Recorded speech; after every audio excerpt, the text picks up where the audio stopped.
Okay, so tonight I'm gonna cook a lemon garlic salmon. There's a couple things I wanna do first. I've prepped some of these ahead of time, but I've got lemon wedges that we're just gonna cut into half moons. So it looks like that. Literally, I just sliced it down the lemon and cut it in half. Looks like a little moon. And I'm gonna put those to the side. I also zested a part of a lemon, and then I just wanna show the tool I use is just a rasp, but it has a handle on it. You know, you can use a grater if you want, but just kind of getting some of that lemon oil really brings out the flavor of the lemon in all of this. All right, and so you also don't wanna go too far down to the white part. It's the pith and it's super bitter. So just remember that. Just kind of get that light yellow color in there. It's got a lot of great citrus oil. Also already peeled my garlic, so we'll have that good to go. So we're gonna start with the salmon. I've got 3 fillets here, probably about 4 to 6 ounces. And what I'm gonna do first is I'm gonna just cut my lemon over here that I zested in half. You can do a couple of things to get more juice out of your lemon. You can put it in the microwave for like 5 or 10 seconds just to kind of get the moisture out. You can also use a little lemon squeezer, whatever you have on hand. So, or use your hands, put your hands through it, don't get the seeds on you. So just squeezing a little lemon on there on the front and on the back. And the salmon's already been skinned by the fishmonger. So that's less work for me. All right, and so we're just gonna salt and pepper the fillets. I'll just do the bottom side first.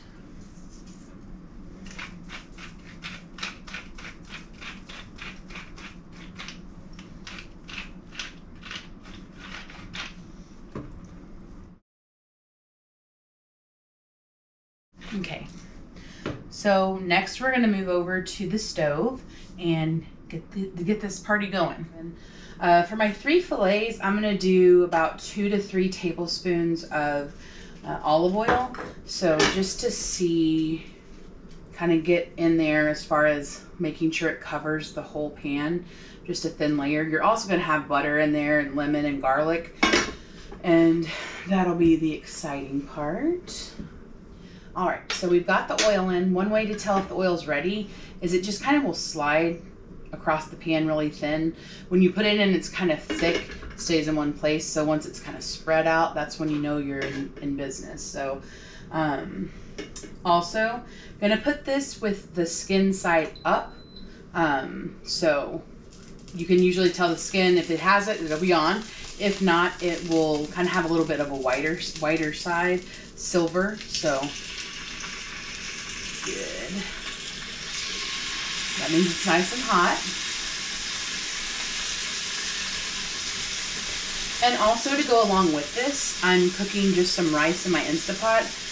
Out of all the things I can cook, rice is not one of them, so I just leave that to the professionals, and it makes it a lot easier. And so what will happen is that any leftover sauce that I have, I just add to my rice, and it really complements, kind of brings all the flavors back together. So we're gonna do about, I'd say 3 or 4 minutes aside. So we have this on high heat, that's important. We'll flip it over here in about 3 or 4 minutes, and then we're gonna add the lemon, the garlic, and then kind of baste it with its own sauce. So that's what we'll do. All right, so now we're gonna flip. It's been about 4 minutes. I have a fish spatula, but you can use a regular spatula as well. So I always get anxious when I flip these, so I use just the spoon I'm gonna help baste it with. And here we go.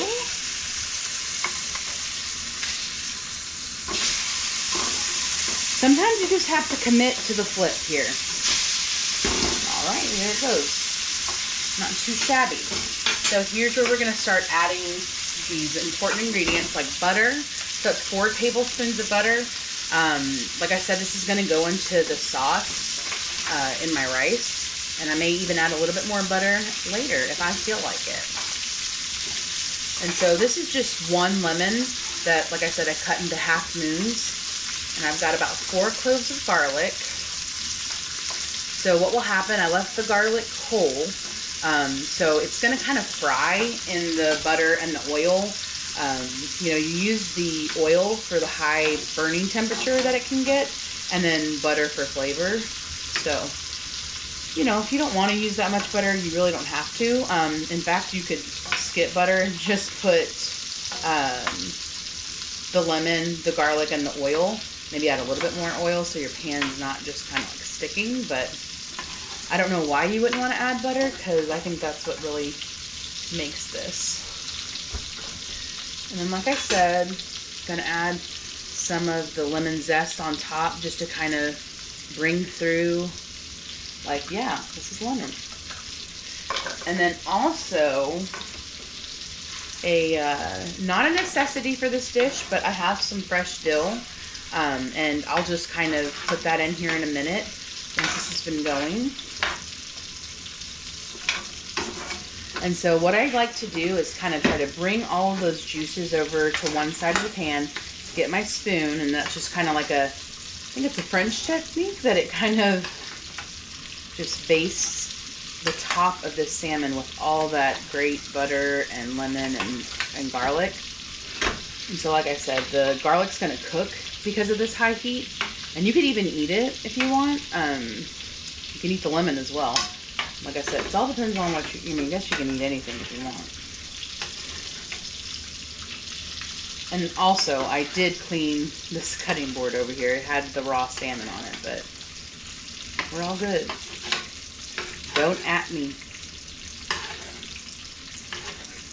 Just kind of get it going here. Alright. So I'm just going to chop some of my dill.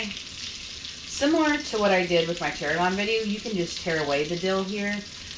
Just kind of go down the stem. You don't really want stems in there, so that's important. Yeah, that's doing great.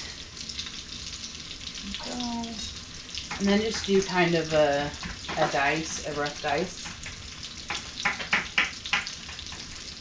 And it just adds a great flavor. I think that complements the sauce and the salmon. That's kind of one of those, goes together like peanut butter and jelly. Okay. So we've got about another minute or so with the salmon.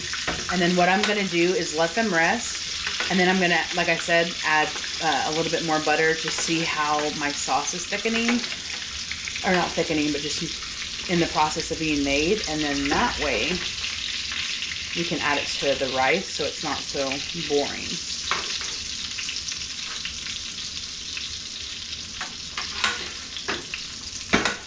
Okay, so I'm going to turn the heat down a little bit, and we're going to transfer this over.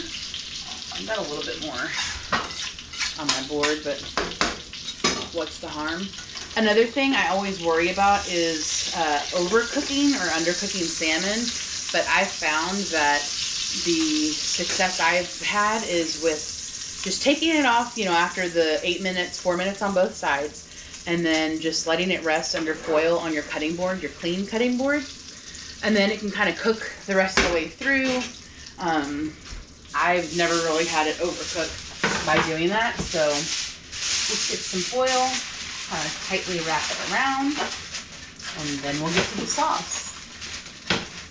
Okay, so now we're going to just add the rest of this butter. I've lowered the heat a little bit so we don't get so out of control with the temperature and start to burn the butter or the oil or any of these things. Probably just about medium heat. Just kind of get that butter glazed in the pan. And so you can use this to top upon the salmon. If you don't want to cook rice, then, you know, just use it for the salmon. That's fine. But like I said, I like to do rice with this dish just because it, you know, feels right. Okay. So we're getting this to come together. I literally might turn the heat up just a medium here. But if you can kind of see in here, the lemon is got that, it's still got the dill in there, but it's starting to get kind of brown.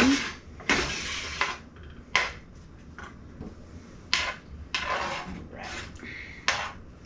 So it kind of looks like it's melting here. I'm just going to kind of scrape the sides to get all that great salmon juice in there. I know it's kind of gross to say, but it's tasty. Okay, so you can kind of see it coming together a little bit. Everything's sizzling in the pan. All is right with the world. Okay. So I've got about 9 minutes left on my rice. That should be perfect. And the great part about the salmon is, like I said, you can eat it at room temperature, but it's still going to have some warmth because it's still cooking. And I usually have it by a light. But once we get the rice, we'll plate it, and then it's time to eat. Okay, it's getting closer to that time. My rice is done. I'm just going to kind of go through it here, and it's very hot.